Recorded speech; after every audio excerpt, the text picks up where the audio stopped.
France Inter. Mathilde Munoz. Le 5-7. 5h26 à Paris, 1h26 à Santiago au Chili où vit notre invité Axel Rimbaud. Bonjour. Bonjour. Vous êtes français et vous avez créé au Chili une association de lutte contre les violences routières. Pourquoi avez-vous créé une telle association au Chili? Il y a beaucoup de morts sur les routes? Oui, en fait c'est parti d'un cas personnel. Ma petite amie chilienne s'est fait renverser par un automobiliste il y a quelques mois. Et quand l'investigation a commencé, on s'est rendu compte que le chauffeur qui a renversé, qui roulait à 120 en ville, ne va recevoir aucune sanction. Et cette personne-là avait déjà tué quelqu'un sur la route il y a 10 ans. Il avait déjà tué quelqu'un et il avait toujours son permis, il avait toujours le droit de rouler.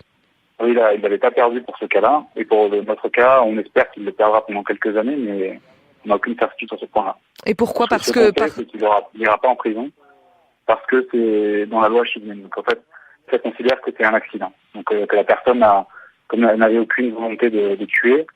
Donc on a créé cette association pour ça, et on a commencé à s'enseigner sur la situation au Chili. Il y a beaucoup de lois qui manquent. Les radars automatiques sont interdits.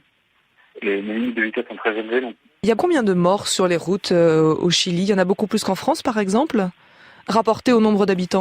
Oui, il y a le taux pour 100 000 habitants. Ici, il est de 12,5 et en France, il est de 5,7. Donc c'est à peu près 2 fois et demi le taux français.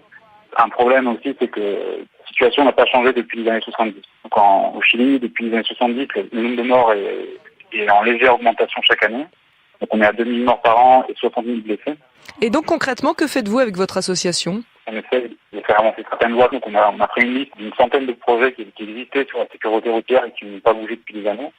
Et on avait choisi 3. Donc un pour faire baisser la vitesse en ville, mais qui est passé en août de cette année. Un autre projet pour installer les radars automatiques. Alors ce projet-là, nous nous sommes associés avec d'autres associations et nous sommes en charge de la coordination pour faire du lobby, pour faire avancer ce projet-là. Donc rencontrer le ministère des Transports, faire des études pour voir qu'est-ce qui pourrait changer dans le projet, le faire avancer plus vite. Et on a écrit nous-mêmes un projet sur les sanctions, pour un peu réguler les sanctions et avoir des sanctions plus fortes.